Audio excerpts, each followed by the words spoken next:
Salut! J'espère que ta vie est badass pis rock la fucking place! Aujourd'hui, on parle du troisième volet de la trilogie des Portes de l'Enfer par Lucio Fulci qu'on avait commencé avec City of the Living Dead, on a continué avec The Beyond, et maintenant on finit avec The House by the Cemetery. J'adore le titre de ce film-là, je trouve ça vraiment cool. La pochette est à la fois belle et vraiment stupide d'une certaine façon. Je vais t'expliquer pourquoi plus tard, qui est encore selon mon avis. Donc, j'avais parlé il n'y a pas très longtemps, justement, comme quoi que le lien entre les trois films est vraiment ténu. Il tient à pas grand-chose. Il tient encore moins avec House by the Cemetery. Parce que dans les deux premiers, on avait des références directes à la menace des portes de l'enfer. Donc, autant dans City que dans Beyond, c'était clairement dit que c'était ça la menace du film. Si les portes ouvrent, l'humanité meurt. Dans celui-là, il n'y a personne, il n'y a aucun personnage qui fait référence aux portes de l'enfer. C'est jamais dit. C'est comme subtilement fait vers la fin. Comme quoi qu'il y a une porte qui est traversée, puis qu'on est rendu ailleurs avec un certain personnage. Donc, je vais probablement te spoiler ça tantôt parce que j'essaie tout le temps de pas faire de spoiler, puis je vais en faire tout le temps. Genre, fait que, c'est le genre de personne que je suis. Donc, que raconte l'histoire de House by the Cemetery? Donc, c'est l'histoire, dans le fond, c'est assez complexe. Mais dans le fond, le film commence où il y a un gars qui tue une femme dans une maison dans les bois et il fait comme se pendre après. C'était dans les bois, il me semble, right? En tout cas, mais j'étais pas sûr parce qu'à un moment donné, il y a comme une librairie, puis il me semble qu'ils disent qu'il y a de quoi qui est arrivé là aussi. Mais en tout cas, ouais, je pense que c'est dans une librairie qui se pend. En tout cas, tout ça pour dire qu'il y a un gars qui se pend. On part de même. Puis dans le fond, ok, le personnage principal, c'est comme un gars qui est un genre de docteur, qui est avec sa femme, qui est Catriona MacColl, qui est présente dans les trois films de la trilogie. Et le docteur, dans le fond, doit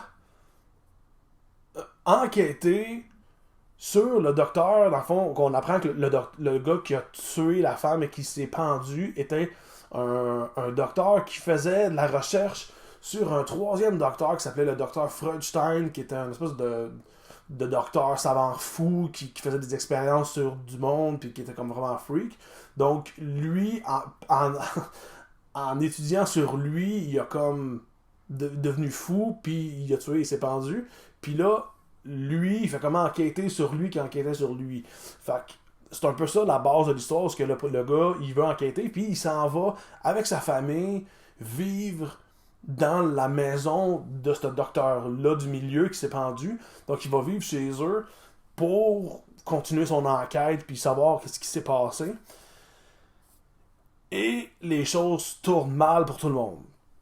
Dans le fond, on voit que le jeune garçon du docteur, du personnage principal, une fois qu'il arrive là-bas, il se lie d'amitié avec une jeune fille qui s'appelle May. Mais cette fille-là, personne ne la voit. Fait que les adultes pensent que c'est comme un ami imaginaire, c'est donc cute.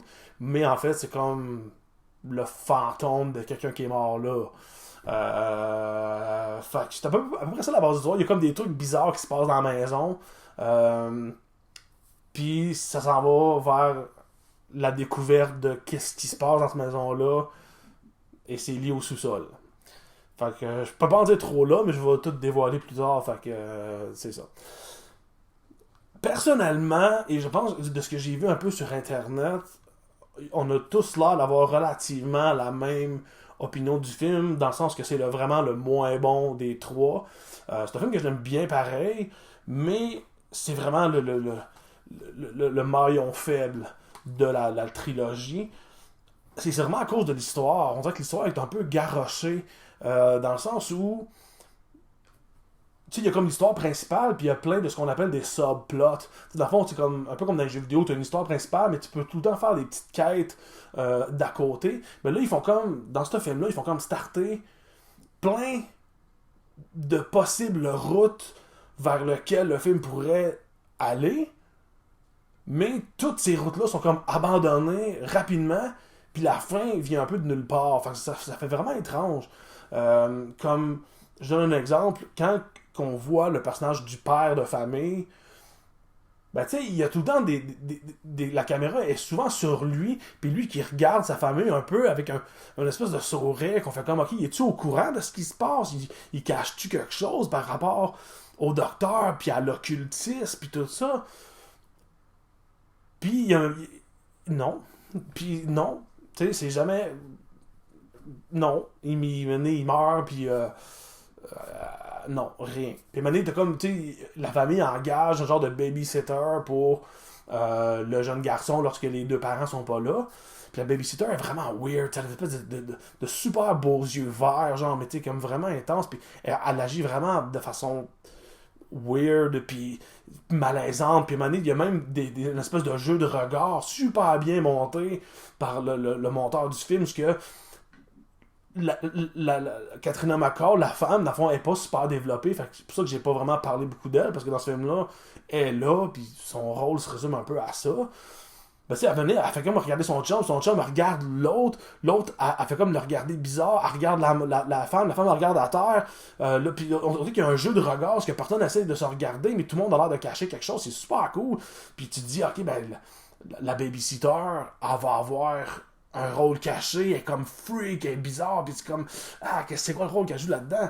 Ben, rien, rien. Tu sais, maintenant, elle meurt, puis il y avait rien, tu sais, il avait comme était bizarre, mais c'est juste parce que sa personnalité était bizarre, puis le monde bizarre a le droit de mourir comme les gens normaux dans les films, genre. Mais tu sais, tu fais comme, il start plein de petites affaires super intéressantes, puis c'est comme tout un peu, genre, butché, genre, vers une fin qu'il y a comme le docteur, en fait, vit dans le sous-sol, puis c'est lui qui tue les gens, puis qui fait comme... Je ne me rappelle plus si c'était pour les manger ou les absorber qui fait qu'il vit éternellement. Tu sais, ça n'a aucun rapport avec le reste du film, un peu. Ça vient un peu de nowhere. Fait que, tu sais, j'ai l'air de vraiment pas aimer le film, mais j'aime quand même le film. Surtout par rapport à la réalisation, puis à la direction photo de Sergio Salvati. C'est encore lui, si je me trompe pas, qui le fait. C'est pas marqué là, mais il me semble que c'est lui qui le fait encore. Puis je dirais que dans les trois films, c'est dans celui-là que les plans quasiment les plus intéressants. Où ce que t'as vraiment des super beaux rack focus. Là. Je sais pas si j'ai déjà parlé des rack focus. Les rack focus, c'est vraiment quand t'as un objet qui est à. Dans le temps, t'as l'écran qui filme, t'as un objet qui est super loin, puis un autre qui est proche. Là, j'ai comme fait le contraire, là, mais. Puis là, dans le fond, lui, il est flou, mais dans le fond, c'est qu'à un moment donné, ils vont comme ajuster un peu l'image, comme on vient de voir, vers... ils vont ajuster le flou d'une image à l'autre. Ben, c'est pas une image à l'autre. D'un objet à l'autre, dans le fond, pour le champ focal. Alors, c'est sûrement la pire explication que t'as jamais entendue sur les rack focus. mais je suis pas bon là-dedans, genre je fais juste parler genre parce que j'aime les films, puis c'est vraiment juste, mais c'est intéressant pareil, il y a des super beaux plans, fait que ouais, mais il reste que le film est comme un petit peu une déception, justement parce que les portes dans l'enfer sont pas prédominantes dans l'histoire. Le film est assez aussi lent, il se développe lentement, beaucoup de dialogues, c'est pas nécessairement une mauvaise chose qu'un film soit lent, c'est juste qu'il faut que ça soit soutenu par quelque chose de plus intéressant, puis encore là, tous les trucs intéressants qu'ils build, ben ils sont comme un peu sabotés par sa propre histoire, fait que ça fait en sorte que c'est comme un peu décevant quand on arrive à la fin, on fait comme ok, bon. Puis dans le fond, ce que je disais tantôt par rapport à la pochette, c'est parce que ça, c'est le monstre du film, c'est Dr. Freudstein qui arrive à la fin, puis tu le vois. Tu sais, mettons que le film est à 1h30, tu le vois peut-être à 1h35, 1h40. Fait que tu le vois vraiment à la fin. Fait que comme il spoil vraiment genre la fin sur le film. Fait que, c'est bizarre un peu. Mais la référence à la porte de l'enfer dans House by the Cemetery, c'est que ils ont mis dans la maison, t'as comme le plancher normal, puis le sous-sol, puis l'autre étage. Puis dans ce plancher-là du milieu, ils ont comme mis une espèce de plaque pierre tombale du docteur Freudstein. Puis c'est très bizarre d'avoir fait ça parce qu'il y a un sous-sol. Fait que c'est comme pas si. C'est comme si. Ils l'ont pas enterré direct là, tu sais. Il aurait dû la mettre au sous-sol, la plaque, mais ils l'ont mis au deuxième étage, puis il y a comme rien en dessous, genre. Fait que c'est comme bizarre d'avoir mis ça là. Mais en tout cas, c'est comme un peu une porte qui va vers le sous-sol. Puis lorsque tout le monde se fait poursuivre à la fin, qui sont dans le sous-sol par le docteur, ben, à un moment donné, la pierre tombale, à force de fesser dessus, les gens essaient de sortir par là. Puis finalement, il y a comme une entaille qui se fait, puis le jeune garçon il est capable de sortir de là. Fait que c'est comme s'il aurait traversé une porte de l'enfer, puis le film finit où il rencontre May, puis il rencontre la mère de May, qui est la femme du docteur Freudstein, puis il se ramasse un peu dans un autre univers. Fait que tu sais, c'était comme une façon facile un peu de répéter ce qui a été fait dans The Beyond, qui avait été fait pas mal mieux, mais qui l'ont mis comme ça. Fait que, tu sais, il y a l'élément porte de l'enfer, mais tu sais, c'est super subtil, puis fait qu'encore là, c'est un film que oui, je conseille, mais surtout après avoir vu les deux autres de Fulci. Puis c'est définitivement pas le film que je conseille pour commencer avec Fulci. Donc voilà, ma critique est un petit peu plus négative sur celui-là, mais je pense quand même que c'est un incontournable au moins à voir une fois dans sa vie. Donc voilà, sur ces belles paroles, ben, je te dis rock and roll.